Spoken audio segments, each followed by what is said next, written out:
তরমুজ জাতীয় ফল যে আমার এতটা প্রিয় একটা খাবার হইব এটা আমি কখনো ভাবি নাই। এর কারণ হইতাছে এখন যে গরম পড়ছে এই গরমে তরমুজ বলে বেশি আরাম দিয়ে থাকে। এর মানে হইতাছে কি গরমের আরাম দিয়ে থাকে তরমুজ, আর সেটা যদি হয় ফ্রিজের তাইলে কোনো কথাই নাই। তাইলে আর লুকাইয়া কি করম, আসল ঘটনাটা কইয়াই দেয় আপনাকে এই তরমুজ কেনার রহস্যটা কি। গেছিলাম নিজের একটা পার্সোনাল কাজের জন্য বাবুবাজার থেকে ফেরার পথে সোয়ারিঘাট যে পরিমাণ জাম, আর সোয়ারিঘাটের জামের কথা আর কি বলবো, আপনারা হয়তো অনেকেই বুঝতে পারেন সোয়ারিঘাটের জামের কথা। তো একদিকে হইতাছে সোয়ারিঘাটের জ্যামের কথা, আর জ্যামে পড়লে তো অবশ্যই একটু গরম বেশি লাগে, সেটা তো আপনারা জানেনই। তো আর তখনই হঠাৎ করে দেখলাম যে একজনে ডাইকা তরমুজ বেচতেছে। সেই তরমুজ দেখা লোভ সামলাইতে পারলাম না। এই গরমের মধ্যে তরমুজের একটা টিপটি যে তখনই মনে পড়ে গেল। তো তরমুজ দেখা দেরি করলাম না, গাড়ি থেকে নাইমা লগে লগে একটা তরমুজ কিনা লাইলাম। তো তরমুজটা কিনা যে এতটা ভালো হইব এটা আমি বুঝতেই পারি নাই। এরকম তরমুজ এর আগে কখনো খাই নাই। বিশেষ করে তরমুজটা অনেকটা বাইলা, আর বাইলা তরমুজ যে আমার অনেক পছন্দের, আর ভাগ্যে যে মিলা যাবে বাইলা তরমুজ এটা আমি ভাবতে পারি নাই। আর মিষ্টির পরিমাণটাও অনেক। আজকে এই তরমুজের প্রেমেই পড়ে গেলাম আমি।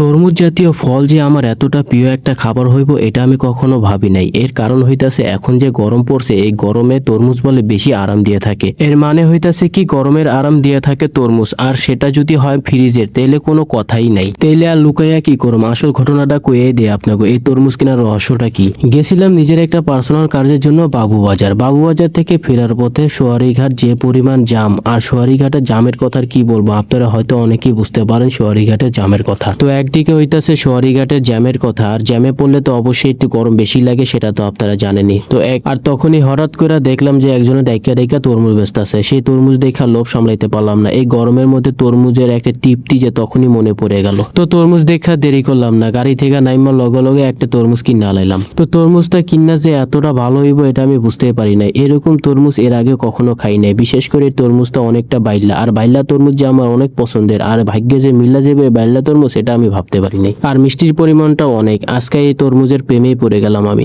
তরমুজ জাতীয় ফল যে আমার এতটা প্রিয় একটা খাবার হইব এটা আমি কখনো ভাবি নাই। এর কারণ হইতাছে এখন যে গরম পড়ছে এই গরমে তরমুজ বলে বেশি আরাম দিয়ে থাকে। এর মানে হইতাছে কি গরমের আরাম দিয়ে থাকে তরমুজ, আর সেটা যদি হয় ফ্রিজের তাইলে কোনো কথাই নাই। তাইলে আর লুকাইয়া কি করম, আসল ঘটনাটা কইয়াই দেয় আপনাকে এই তরমুজ কেনার রহস্যটা কি। গেছিলাম নিজের একটা পার্সোনাল কাজের জন্য বাবুবাজার থেকে ফেরার পথে সোয়ারিঘাট যে পরিমাণ জাম, আর সোয়ারিঘাটের জামের কথা আর কি বলবো, আপনারা হয়তো অনেকেই বুঝতে পারেন সোয়ারিঘাটের জামের কথা। তো একদিকে হইতাছে সোয়ারিঘাটের জ্যামের কথা, আর জ্যামে পড়লে তো অবশ্যই একটু গরম বেশি লাগে, সেটা তো আপনারা জানেনই। তো আর তখনই হঠাৎ করে দেখলাম যে একজনে ডাইকা তরমুজ বেচতেছে। সেই তরমুজ দেখা লোভ সামলাইতে পারলাম না। এই গরমের মধ্যে তরমুজের একটা টিপটি যে তখনই মনে পড়ে গেল। তো তরমুজ দেখা দেরি করলাম না, গাড়ি থেকে নাইমা লগে লগে একটা তরমুজ কিনা লাইলাম। তো তরমুজটা কিনা যে এতটা ভালো হইব এটা আমি বুঝতেই পারি নাই।